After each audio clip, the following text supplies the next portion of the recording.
अस्सलाम वालेकुम नाज़रीन, मैं हूं अरसलान खोकर। आप देख रहे हैं प्रोग्राम असल बात। आईएमएफ, पाकिस्तान का देरीना मामला आईएमएफ। और जब भी हम इकोनॉमी की बात करते हैं तो आईएमएफ का जिक्र सर फहरिस्त होता है। अभी भी मामला पाकिस्तान के एक एक्सटेंडेड फंड फैसिलिटी को लेकर, यानी तोसी मुआहदे को लेकर हैं। $7 अरब के तोसी फंड की सहूलत के लिए मुआहदा जो है उसकी राह हमवार हो रही है। कुछ स्टाफ लेवल मामला तय हुए हैं, कुछ अब आगे बढ़ना है। दूसरी तरफ गवर्नमेंट ने इन सारी चीज़ों को देखते हुए पेट्रोलियम मसनूआत की कीमतें बरकरार रखी, जबकि आलमी मंडी में पेट्रोलियम मसनूआत की कीमतें गिरावट का शिकार है। लेकिन दूसरी तरफ बिजली की कीमतों को कम किया जा रहा है। अब किस हद तक कम किया जा रहा है, इसके समरात कौन से लोगों तक पहुंचेंगे? बेचारों के बगैर किसी वजह के 400-400 500-500 यूनिट बिजली के बिल आ रहे हैं और मीटर्स किसी के हाथ आने का नाम नहीं ले रहे। तो ये 100 यूनिट 200 यूनिट वाले सार्फिन तो शायद मेरा ख्याल है 3% 2% भी ना हो पूरे पाकिस्तान में, या वो जो चलाते ही ना हो बिजली, तो उनका भी बगैर बिजली के यूज़ के 200 यूनिट या 100 यूनिट आ जाता हो। बहरहाल इस पर चीनी का बहरान फिर सर उठा रहा है। क्या वजह है? पाकिस्तान में चीनी की कमी क्यों है? पाकिस्तान में जब शुगर केन मौजूद है, शुगर मिल्स मौजूद हैं, फिर भारत से या दीगर ममालिक से चीनी मंगवाना ये क्या तुक बनती है? स्टॉक मार्केट ऊपर की तरफ है, लेकिन मईशत के बारे में जो अशारिये हैं उसको मुस्बत तो करार दिया जा रहा है। उसमें बेहतरी आई कहाँ पर है? कौन कौन से सेक्टर्स हैं जहाँ पर बेहतरी आई? टैक्सेशन का मामला बहुत ज़्यादा बढ़ते चले जा रहे हैं। हम इनडायरेक्ट टैक्सेस पर भी आज थोड़ी सी बात करेंगे। इनडायरेक्ट टैक्सेस ब्लिंक ही नहीं हो रहे, जो आवाम की जेब से निकले चले जा रहे हैं। हर चीज़ महंगी। अब कहा यह जा रहा है कि महंगाई की सूरत हाल काबू में है, लेकिन जो चीज़ जहाँ जाकर रुकी है वो इस कदर महंगी हो चुकी है कि अगर वो वहाँ रुक गई है, नीचे की तरफ कोई चीज़ नहीं आ रही। जो प्राइसेस हैं वो निचली सतह पर जाने की बजाय शायद एक जगह पर कहीं रुक गई हैं। लेकिन चीनी को ही देख लें, जहाँ पर बहरान आता है वहाँ पर उसकी कीमतें शूट कर जाती हैं और आम आदमी के पहुँच से बाहर हो जाती हैं। इसी तरह दूध के मसाइल हैं, दही के मसाइल, वो चीज़ें, फ्रूट, आपको रमज़ान आते ही फ्रूट मार्केट में इस कदर नायाब हो जाएगा या उसको हाथ लगाना भी मना कर दिया जाएगा, उसकी कीमतें डबल भी नहीं 1000 गुना बढ़ा दी जाती है। अब कब इस्तेमाल करेगी ये गरीब आवाम अपने ही मुल्क में पैदा होने वाला ये अनाज? और फिर गंदम, अक्सर हम गंदम का बहरान देखते हैं। बहरहाल आज ज़रा बड़ी अहम सिचुएशन जो बिजली को लेकर और हमारी इंडस्ट्रियलाइजेशन को लेकर, चूँकि अब तरक्की की राह पर अगर गामजन होना है तो वो फैसले ज़रूर करने हैं जो रियल इस्टेट एक सेक्टर से हट के बाकी सेक्टर्स, यानी जैसे इंडस्ट्रियलाइजेशन है, एंटरप्रेन्योरशिप है, छोटे लेवल के कारोबारी तबके हैं, उनकी बेहतरी, महंगाई का कंट्रोल होना, फिर आपका जो इंटरेस्ट रेट है उसके कंट्रोल होने से क्या फ़र्क पड़ रहा है इस मुल्क में, और बिजली की कीमतें किस हद तक कम होंगी और क्या उसके समरात इंडस्ट्री को भी मिलेंगे, प्रोडक्शन कॉस्ट इफेक्टिव होगी, एक्सपोर्ट्स कैसे बढ़ाई जाएंगी, इन सारी चीज़ों पर बात करेंगे। नईम सिद्दीकी साहब माहिर माशियात, माहिर इक्तिसादियात हैं। डॉक्टर उस्मान चौहान साहब माहिर इक्तिसादियात हैं, हमारे साथ मौजूद है। बहुत शुक्रिया दोनों हजरात का। नईम साहब, आईएमएफ, हमारी जब भी इकॉनमी की बात होती है आईएमएफ सर फहरिस्त हमारा मामला है। हम फिर बड़े खुश होते हैं कि आईएमएफ के साथ चले मामला तय हो रहे हैं, $7 अरब की कोई एक्सटेंडेड फंड फैसिलिटी ईएफएफ हमारे लिए आ जाएगी और शायद हमारे मुल्क के हालात थोड़े से बेहतर हो जाए। तो कैसे होंगे सर हालात बेहतर ये $7 अरब से? देखिए sir, thank you very much Aslan साहब। देखिए, ये हमारा 24वां प्रोग्राम है आईएमएफ के साथ और गवर्नमेंट की काफ़ी कोशिश है कि ये प्रोग्राम जो है आखिरी हो, लेकिन जो माशी हालात हैं और ख़ासतौर पे पॉलिटिकल में जो सिचुएशन है उससे तो मामलात इतने सुधरते हुए नजर नहीं आ रहे। अभी आप देखिए, फरवरी में एक 3 रुकनी वफद जो था वो फंड का, उसने पाकिस्तान को विजिट किया और पाकिस्तान के तमाम जो अदारे थे, चाहे वो मिनिस्ट्री ऑफ फाइनेंस थी, चाहे वो कॉमर्स थी, चाहे वो एफबीआर था, इवन जो सुप्रीम कोर्ट में भी उन्होंने विजिट किया। तो बेसिकली वो एक सुपरवाइजरी विजिट था उनका पाकिस्तान का, ये देखने के लिए कि पाकिस्तान में जो हम लोन दे रहे हैं या जो पैसा पाकिस्तान को दे रहे हैं, क्या आया कि वो सही जगह पे खर्च हो रहा है कि नहीं हो रहा।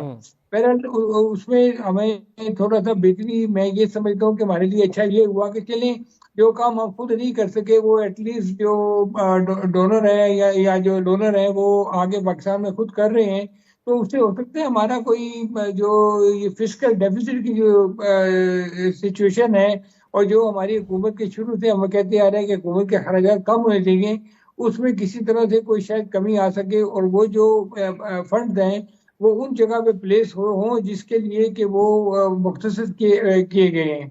अब आप देखें कि एक जो नेथन पोर्टर की क़यादत में अभी 3 मार्च से 15 मार्च तक फिर पाकिस्तान का दौरा किया है IMF के वफद ने, और ताकि जो अगले $7 अरब की एक्सटेंडेड फंड फैसिलिटी है उसके प्रोग्राम का पहला जायजा लिया जा सके।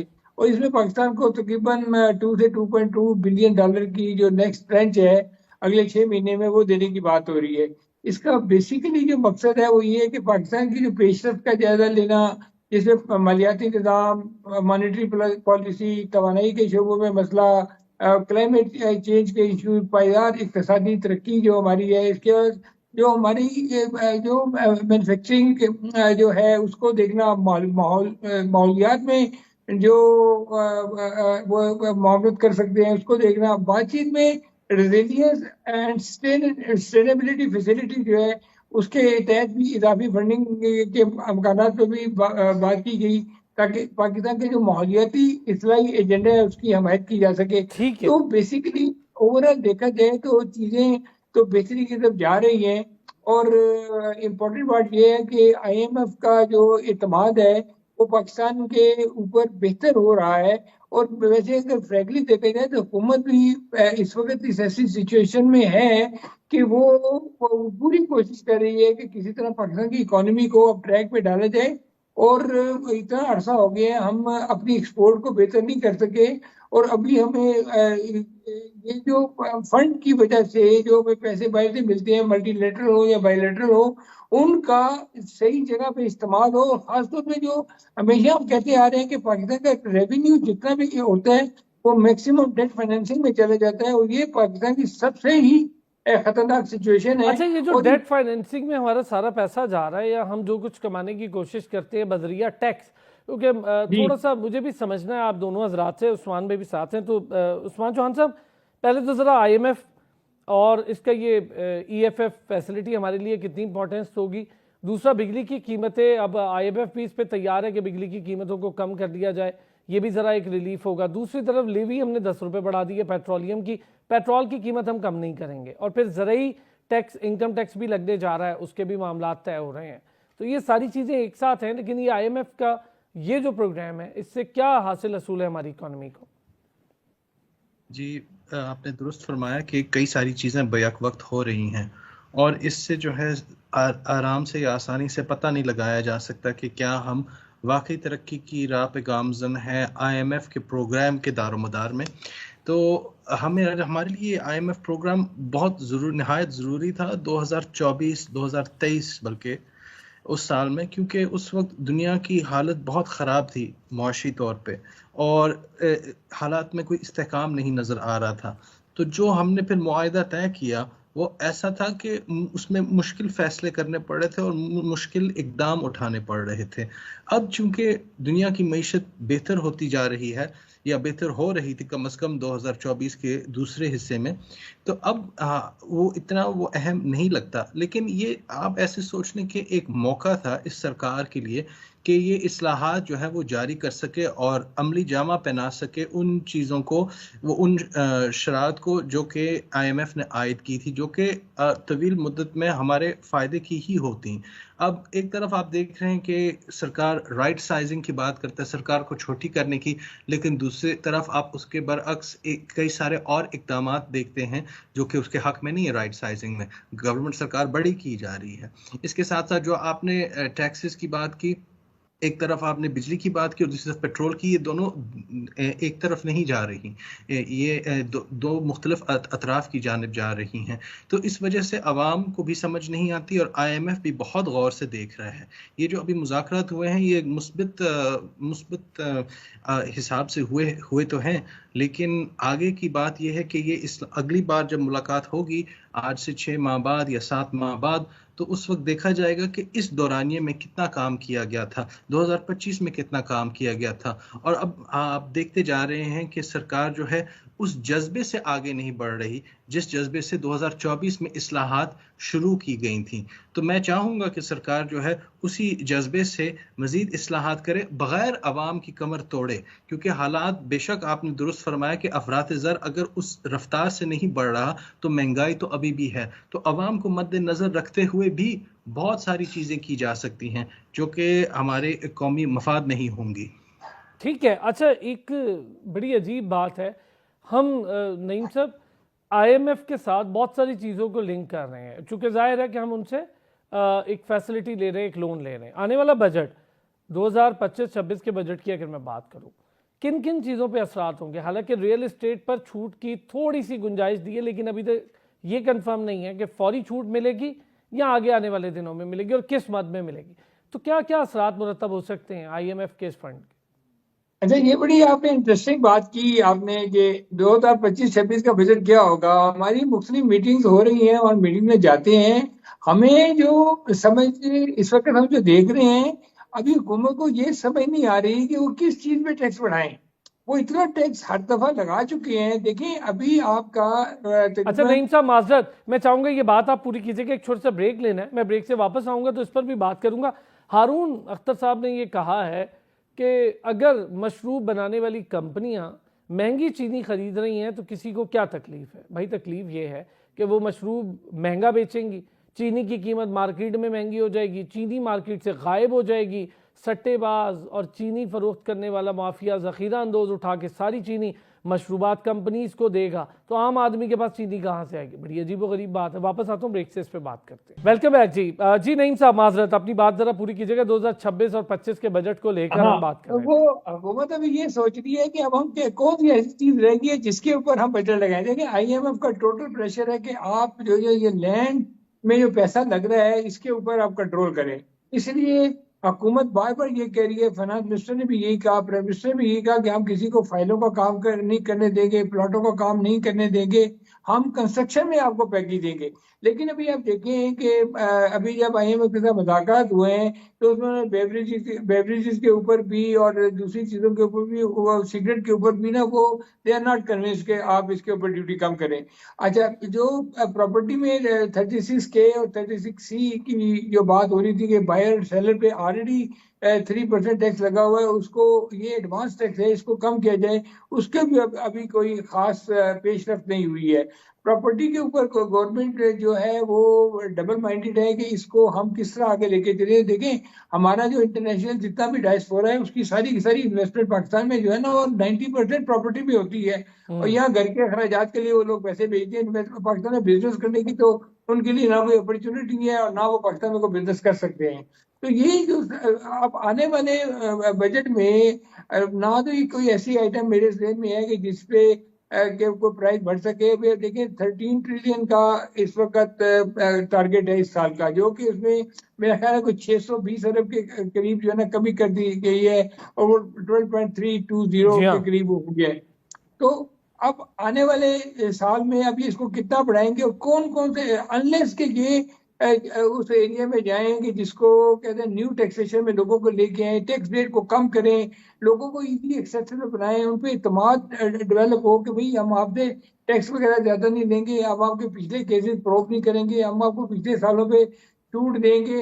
तो तभी आप ये, और फिर दूसरा एक मुनसफाना और तसलसल के साथ पॉलिसी जब तक नहीं लेके आएंगे। देखिए अभी बहुत सारी चीजें हैं, अगर आप आगे आगे आप बात करेंगे तो मैं आपको बताऊंगा, जैसे सोलर में इन्होंने किया, बिजली में इन्होंने किया, पेट्रोल की कीमतों में देखिए ना, पेट्रोल की कीमत 50 रुपए उन्हें लेवी बढ़ा दी है, उसके ऊपर 10 रुपए और ज्यादा, बजाय पेट्रोल की 10 रुपए कम करने के गवर्नमेंट कहती है कि हमें 15 दिनों में 50 अरब रुपए का फायदा होगा, साल में 1200 रुपए का फायदा होगा, तो हम वो बिजली के बिल में कम करें। ये तो फिर सिचुएशन ऐसी है कि जिसको मतलब है कि आपका हंसने को दिल करता है। अभी आपने बात की कि जो मिनिस्टर हैं वो आए हुए थे परसों यहाँ पे एक मीटिंग में, हारून अख्तर साहब, तो आप कह रहे हैं कि उन्होंने बात की कि जी लोग महंगी चीनी खरीदे थे। ये इन्होंने एग्जैक्टली वो बात की है कि जो फ्रांस की मलका ने वहां से की थी कि आप रोटी नहीं मिलती तो आप क्या खरीदना शुरू कर दें। तो कहने का मतलब ये है कि जब तक हम सर देखें हम नहीं, बड़ा एक अजीब चीज है नईम साहब, ये मैं जरा आप दोनों हजरात से बात करता हूँ। उस्मान साहब,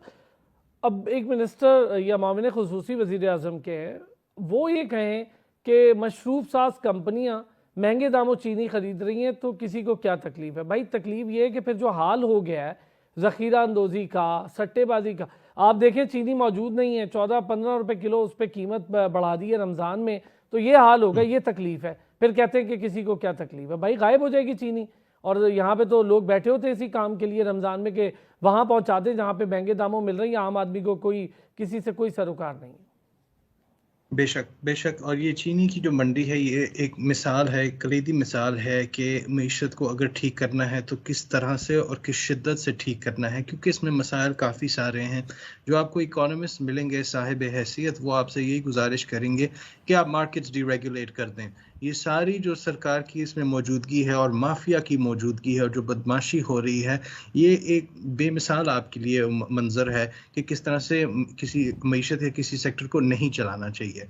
और जो ताकत होती है इनकी शुगर वालों की, वो ज़रा ज़्यादा ही है, और किसी भी इकोनॉमिक सेक्टर में इतनी ज़्यादा ताकत नहीं होनी चाहिए कि अवाम जो है फिर महरूम हो जाए उन चीज़ों से जिनकी उनको अशद ज़रूरत है। अब आप दूसरी तरफ ये बात कर सकते हैं कि हमारे मुल्क में चीनी का इस्तेमाल ज़रा कम होना चाहिए क्योंकि डायबिटीज़ और शुगर के इश्यूज़ बहुत ज़्यादा है, दुनिया में नंबर 1 पे है ये मुल्क, तो शायद चीनी की जो मिकदार है वो अलग बात है। लेकिन अगर ये अवाम तो कोई चीज़ उस्मान चाहती है, साहब एक ऐसी चीज़ है, ठीक है, हम हेल्थ को देखते हुए इसकी अवेयरनेस कर सकते हैं, लेकिन जी ये नहीं हो सकता कि फ्रूट महंगा हो रहा है तो दुनिया में देखिए कितने लोग फ्रूट खाते हैं, तो आप भी छोड़ दें फ्रूट खाना।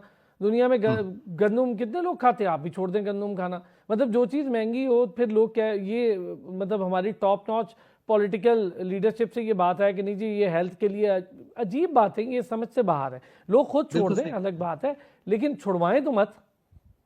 बिल्कुल बिल्कुल, ये हर बंदे का अपना ज़ाती फ़ैसला होना चाहिए और आपकी इनफरादियत पे मबनी होनी चाहिए आपके जो फ़ैसले हैं, और ये सप्लाई और डिमांड की बात होनी चाहिए। इसमें जितना गंद डालते हैं माफिया और फिर सरकार की पॉलिसियाँ रेगुलेशन के तौर पे, कितना एक्सपोर्ट होगा, इंपोर्ट होगा, कितना ख़रीदा जाएगा, स्टोर किया जाएगा, ये सारे मसले जो हैं इनको आपने जामिया तौर पे देखना होगा, और फिर उसको ठीक करने के लिए आपको एक पॉलिटिकल ताकत चाहिए होगी, एक सियासी ताकत चाहिए होगी जो कि इन चीज़ों को नज़रअंदाज कर सके और अवाम के हक में फैसले करें। आपकी बात बिल्कुल दुरुस्त है कि ये अगर आपकी सेहत के लिए नुकसानदेह हो भी तो ये आपका फैसला है, और आपको ये इस कोई तरह सर से, लॉजिक नहीं है ना, कोई तुक नहीं है ना, लेकिन इसको हाँ बेहतरी क्या है? हम हर साल ये देखते हैं नईम साहब, ये चीनी का इशू हर साल उठाता है, क्या बेहतरी है, कैसे बेहतरी करनी है? फिर ये ज़ख़ीरा अंदोज़, सट्टेबाज, और अब ये मशरूबात वाला जो एक तुक पेश कर दिया है उन्होंने कि मशरूब साज कंपनियां जो है, किसी को क्या तकलीफ है अगर वो महंगी चीनी खरीद रही हैं?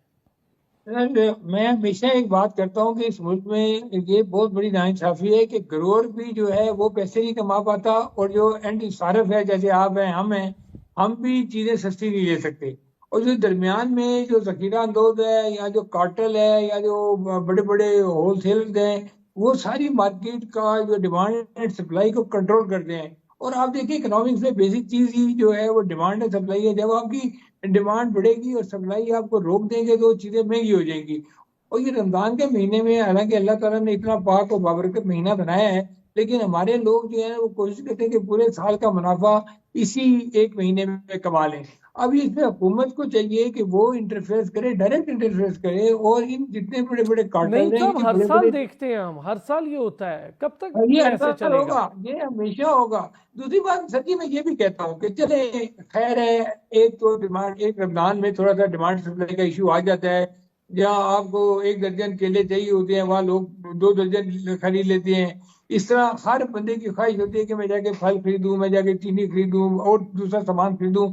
लेकिन सर थोड़ा सा अगर हम इस चीज को तवाज़ुन से लेके चलें और मेयाना रवि इख्तियार करते हुए अगर सब लोग एक फैसला कर लें कि चलो हम रमजान के महीने में थोड़ा सा कम फ्रूट खा लेंगे या थोड़ा सा इन चीजों को बाइकआउट कर लेंगे, जैसे कि फ्रांस में लोगों ने अंडों को बाइकआउट किया, तो जनाब पूरे फ्रांस में अंडा जो है ना वो खरीदार नहीं था।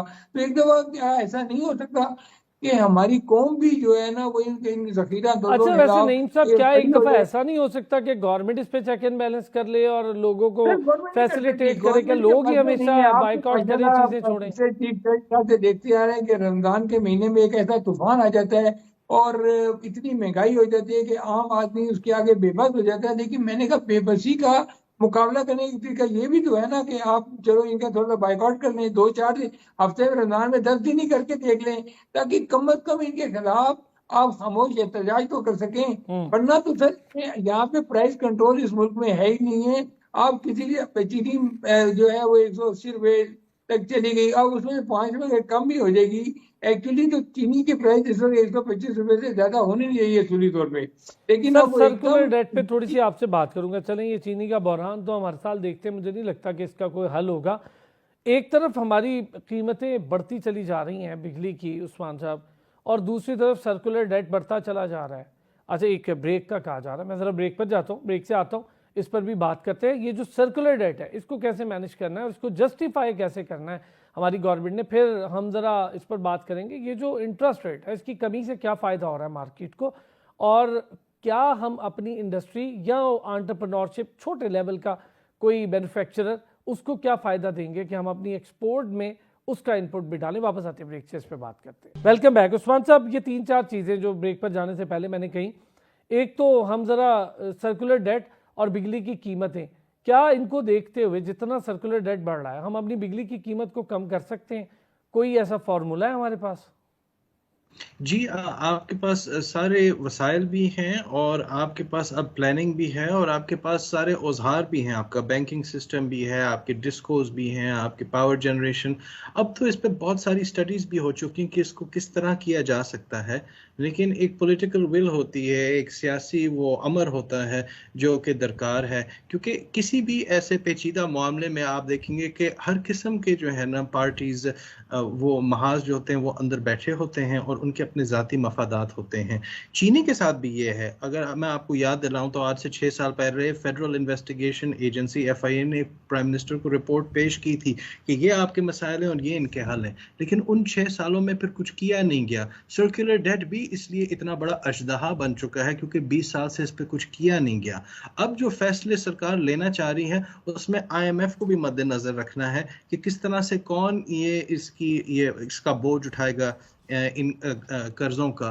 तो ये हर सेक्टर में आप देखते हैं जहाँ पर ये अजदहा मौजूद हैं कि इनको ठीक करने के लिए कोई ऐसी साइंस तो नहीं चाहिए, क्योंकि बाकी दुनिया में तो ये सर मसाइल लेकिन नहीं इसका होते। देखिए ना, आप यहाँ पर बिजली की कीमत कम करने की बात ज़रूर कर रहे हैं, पर मुझे थोड़ा सा ये समझ में नहीं आता कि फिर बिजली के बिलों की फी यूनिट पर 3 रुपये डेट सर्विसिंग सरचार्ज भी लागू रखा जाएगा। 300 से कोई 400-450 अरब रुपए की ये आमदनी भी मुतवक्के है। अब आप कैसे फिर कम करेंगे नईम साहब? ये देखिए ना, ये एक तरफ हम देखिए ये जो है ना बेसिकली सर्कुलर डेट्स तो हमारे देखे ना, जो हमने 30 साल पहले IPV के साथ मुआहदे किए उनको अब आज तक भुगत रहे हैं। अच्छा, हुकूमत कोई ऐसी पॉलिसी लेके नहीं आ रही जिससे इन IPV से जान छुड़ा ली जाए। गवर्नमेंट को कोई ना कोई डिसीजन करना पड़ेगा।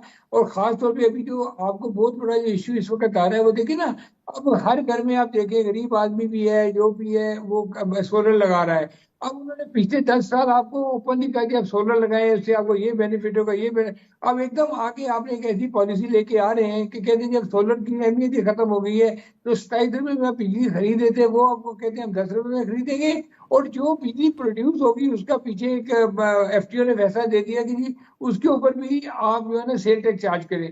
अब तो जो इफेक्टिवली 10 kV के जिसने सोलर लगाया हुआ है वो तकरीबन 2.5 kV उसकी वैल्यू रह जाएगी। अब मुझे बताएं कि जहाँ पे मतलब नेचुरल रिसोर्सेज है, सनलाइट की वजह से लोग बिजली पैदा कर रहे हैं, आवाम को एक फायदा हो रहा है, आम आदमी को एक फायदा हो रहा है, उसका आपने उस पर बोझ डाल दिया। उसने बड़ी बैंकों से लोन लेके मुख्तलिफ तरीके करके अगर उन्हें बिजली का एक सिस्टम सोलर का पैदा किया था तो वो सारी की सारी, तो ये खौफनाक पॉलिसी है, खौफनाक तरीका कार हैं जो आप एकदम इम्प्लीमेंट कर देते हैं। और फिर आपने टैक्सेस की इतनी भरमार कर दी है, फिर आप कहते हैं कि आपकी एक्सपोर्ट बढ़े, तो भाई कैसे बढ़ सकती है? आप तो रातों रात पॉलिसी, अब सर्कुलर डेट्स की आपने बात की तो IMF का आपसे सबसे बड़ा मसला क्या है? वो कहते हैं कि आप ये SOEs जो है इसके ऊपर जो आपके लॉसेज हैं उनको दूर करें, आप इनको प्राइवेटाइज करें, PIA है, जो स्टील मिल है, या इस किस्म के जो व्हाइट एलिफेंट्स हैं उनको आप प्राइवेटाइज करें। इसी तरह आपके जो IPV के मुआहदे हैं उनको आप रीनिगोशिएट करें। लेकिन हम ऐसे शिकंजे में पॉलिटिकली, हमारे भी इकोनॉमिक से ज्यादा पॉलिटिकल प्रेशर होता है कि हम कोई भी ऐसा काम ना कर सके जिससे मुल्क की इकोनॉमी किसी तरीके से भी कोई बेहतरी की तरफ जा रही हो। देखिए सर, हम ये बातें बहुत करते रहते हैं, पिछले 30 साल से हमारी एक्सपोर्ट स्टेगनेंट है। आप देखें कि मैं एक आपको मिसाल देता हूँ कि हमने उस दिन एक उज्बेकिस्तान के वफद के साथ मुलाकात की, तो हमने कहा थी कि पाकिस्तान के साथ पाकिस्तान चाहता है कि वो सेंट्रल एशिया के साथ काम करे, तो आप जो कॉटन के 4th लार्जेस्ट प्रोड्यूसर हैं, तो हम आपसे कॉटन ले सकते हैं, क्योंकि पाकिस्तान कॉटन में हमारे पास मशीनरी अच्छी है, हम बहुत प्रोडक्ट बनाते हैं। लेकिन हमने कॉटन में अपनी क्रॉप्स का बेड़ा गर्क करके रख दिया। तो उसने मुझे ये जवाब दिया कि अब हम कोई रॉ मटेरियल एक्सपोर्ट ही नहीं करते, हमने अपनी वैल्यू एडिशन मशीनें लगा ली है, और मोस्टली जो हमारे पास कारीगर है वो सारे इंजीनियर हमने पाकिस्तान से हायर किए हैं। तो आपने सर बड़ी सही ये तो बात की। दुनिया इसी तरह सोच रही है सर, अपने मुल्क की फसल हो और अपने ही मुल्क हाँ में उस पर काम कर लिया जाए, उसको फर्निश करके दुनिया को बेचा जाए। दूसरे मुल्क में देख के क्यों पैसा एक्स्ट्रा लगाए? लोग इस तरफ चले गए। हम अभी तक बैठे हुए हैं कि बिजली और सोलर, इसके बीच की मुमासलत कैसे करें। मैं जरा नईम साहब इस पर भी और थोड़ा क्रिप्टो पर भी आपसे बात करूंगा। उस्मान साहब, बिजली की कीमत और दूसरी तरफ एक्सपोर्ट सोलर यूनिट जो है उस पर कह रहे हैं अवैस लगारी साहब के टैक्स नहीं लगेगा, लेकिन एक्सपोर्टर्स इस पे परेशान। चलिए एक्सपोर्ट को छोड़ें, छोटे मैन्युफैक्चरर्स जो सोलर यूनिट लगाएंगे, अगर उस पर टैक्स लग गया तो एक्सपोर्टर भी तो उनसे बहुत सारी चीजें लेगा, तो फिर तो बात वहीं आ जाएगी। बिल्कुल बिल्कुल। तो ये जो एक तसलसल है इसमें सोच में, जो कि इंटरप्राइजेस के हक में नहीं है। जो भी ये गवर्नमेंट इंटरसेशंस हुई हैं, इनकी मुदाखलत हुई है, वो ऐसी है कि नुकसानदेह ही रही है इन सिलसिलों में, इन पॉलिसीज़ में, क्योंकि ये जो मफरूज़ात हैं इनके वो दुरुस्त नहीं होते। अब ये जो IPPs का इशू है, पूरा मसला जो आपने कहा देरानी मसला है, मामला है, ये इसलिए है क्योंकि जो मफरूज़ात इसमें थे वो असाबित सही नहीं हुए। 90s में इन्होंने सोचा कि अगर हमारी GDP जो है वो 6% सालाना बढ़े तो फिर हमें ज़रूरत बड़ी अशद होगी बिजली की, इसलिए ये IPPs जल्द अज जल्द लगा दें। लेकिन आपकी मईशत 6% सालाना नहीं बढ़ी उस वक्त से, कभी कभी बढ़ी भी है लेकिन चंद एक शाज़ नादिर, लेकिन वैसे जो है वो मफरूजात मुनासिब नहीं थे। तो अगर आपके IPPs बोझ बन गए, मुनासिब ना हो तो फिर आगे नहीं, बात लेकिन नहीं फिर चल उस्मान साहब IPPs बोझ बन गए इसी फैसले के तहत। जी बिल्कुल, बिकॉज अगर आप जो है मफरूजात आपके दुरुस्त नहीं होंगे, अगर आप कोई तवील मुद्दत पे ठंडे दिमाग से नहीं सोचेंगे, तो फिर आप ऐसी पॉलिसीज पे अमल पैरा होंगे जो कि आपके हक में नहीं होंगे, फिर आपको आगे जाके उसका बोझ उठाना पड़ेगा। ये बताएंगे सोलर पॉलिसी हमारे यहाँ कितनी काबिल अमल होगी? चूंकि अब बिजली तो इतनी महंगी है कि यूज़ मुश्किल है, तो क्या इंडस्ट्री सोलर पे जाएगी तो बेहतर हो जाएगा मामला? प्रोडक्ट्स की कीमतें मार्केट कॉम्पिटिटिव हो जाएंगी, क्या होगा? और आम आदमी के लिए जो सोलर है वो क्या 4 साल में वाकई अपने पैसे रिकवर कर लेगा जैसे कह रहे हैं? सोलर की सबसे बड़ा फायदा जो है वो घरों को होगा, रेजिडेंशियल सेक्टर को और कमर्शियल सेक्टर को थोड़ा बहुत। इंडस्ट्रियल का फिर हर इंडस्ट्री पे मबनी है, क्योंकि आप देखें सोलर जो है बैटरी के साथ भी रात के वक्त ठीक नहीं चलता। अगर आपकी बैटरी भी तगड़ी हो तो वो बात नहीं बनती, क्योंकि ये दिन के वक्त करने वाली चीज़ है। तो रेजिडेंशियल को ज़्यादा इसका फ़ायदा हुआ है। इंडस्ट्रीज उस स्केल पे, उस पैमाने पे शायद सोलर को मुनासिब ना समझे, लेकिन कम अज़ कम ये उनके लिए एक सहारा बन जाता है, एक सतून बन जाता है। लेकिन मामूल की बिजली भी चाहिए होगी, जो कोल फायर्ड, गैस पावर्ड, इस तरह आपका एक एनर्जी मिक्स बनता है, और उसमें हाइड्रो भी और न्यूक्लियर भी आना चाहिए। आपका एक अच्छा सा मिक्स होना चाहिए जिसमें हर चीज़ जो है वो एक मायना रवि से डाली जाए। इफेक्टिवनेस एक बहुत बड़ा सवाल है ना नईम साहब। आप जरा नईम साहब सोलर के हवाले से क्रिप्टो काउंसिल का कयाम हो गया, क्या फायदा होने जा रहा है?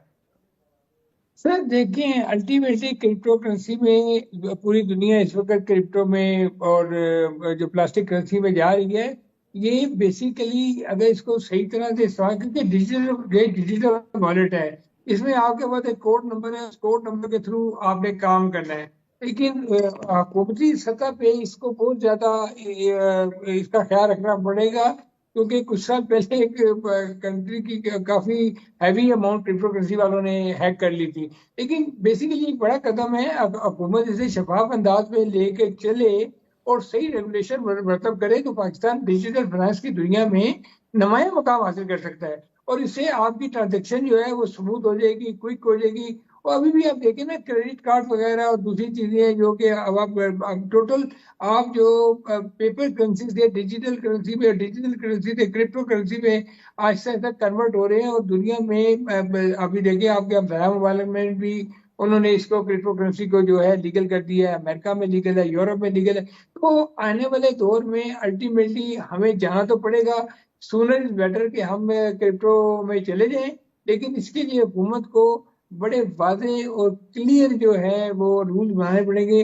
ताकि ये जो इलीगल ट्रांसफर ऑफ फंड्स हैं हम्म। और मनी लॉन्ड्रिंग है, इसको बिल्कुल कैसे आप कंट्रोल करेंगे, ये सारी चीजों को कंट्रोल करने की बड़ी जाहिर है, जरूरत है। क्योंकि ये कोई चीज़ ऐसी अगर होगी कि बैंक के थ्रू हो या जैसे पेपॉल बीस की कोई सर्विस हो तो आप इसको कंट्रोल कर सकते हैं, लेकिन अगर जी, इसके अलावा करेंगे तो बड़ा मुश्किल हो जाएगा। उस्मान साहब, इस पे कुछ कहना चाहेंगे? गवर्नमेंट ने अभी एक वो साहब हैं बाहर से आए हैं, वो पाकिस्तानी, उनको हेड बनाया है इसका, और काफी उनका नॉलेज है इसके ऊपर। तो मैं समझता हूँ कि अभी इसका लीगल फ्रेमवर्क और इसकी जो स्टेट बैंक से अप्रूवल और से ये कैसे यूज होगी, इसके अकाउंट कैसे खुलेंगे, इसको स्टेट बैंक कैसे मॉनिटर करेगा। जैसे आप देखें ना, अभी एफबीआर ने मैन्युफैक्चरिंग के ऊपर जो है डिजिटल कैमरे नस्ब कर दिए हैं, हम्म। आई कैमरा लगा दिए हैं, वो उनको मॉनिटर कर रहे हैं। हर चीज के ऊपर इन्फोर्समेंट इस किस्म की हो रही है कि जो एक प्लेयर तासर नहीं दे रही, एक अच्छा तासर नहीं दे रही। लेकिन शायद हम कोई ऐसी फिजा में चले गए हैं जिसमें देखते वो कहना पड़ता है कि शायद चले हम सब ही नईम एक साहब, दूसरे ये चीज़ ज़रा मैं उस्मान साहब को इस पे अगर आप कहना चाहें। ये बिलाल बिन साकिब साहब कौंसल के पहले सीईओ भी बन गए हैं और ये ब्लॉकचेन टेक्नोलॉजी और इन चीज़ों पर बड़ी महारत भी रखते हैं। जी, ये आप जानते होंगे कि जो मेरी 10 किताबें शाये हुई हैं उनमें से 7 जो हैं वो इसी मौजू के लगभग हैं, डिजिटल इकोनॉमी और क्रिप्टो की। तो मैं इसकी पेचीदगियों को मद्देनजर रखते हुए आपके सामने अर्ज करना चाहूँगा कि इसकी अच्छाइयाँ तो बयान की जा रही हैं, इसके फ़वाइद तो बयान किए जा रहे हैं, लेकिन इसके नुकसानात को भी मद्देनजर रखने चाहिए। अव्वल तो ये है कि ये जो मनी लॉन्ड्रिंग, टेररिस्ट फाइनेंसिंग और जो FATF का वो जो बड़ा साया है वो आपके ऊपर आएगा, क्योंकि FATF इंसाफ नहीं करता, तो वो पाकिस्तान को सबसे पहले पकड़ेगा। और IMF ने भी इसको बड़े मनफी अंदाज से देखा है, एल साल्वाडोर और दूसरी कंट्रीज के। तो ये FATF और IMF का साया दोबारा आप पे हावी होगा और ओके, ये बहुत यानी इस खतरनाक मद है। में हमें बहुत इसको देखना होगा, इसको लीगलाइज करने के लिए चैनलाइज करना होगा पहले, फिर आप इसको लीगलाइज करें। चलिए डॉक्टर उस्मान साहब, वक्त कम था, बहुत शुक्रिया, इस पर फिर डिस्कशन हो जाएगी। डॉक्टर उस्मान चौहान साहब का शुक्रिया और नईम सिद्दीकी साहब का भी बहुत शुक्रिया। नाज़रीन, कल फिर होती है आपसे मुलाकात, अपना ख्याल रखिएगा।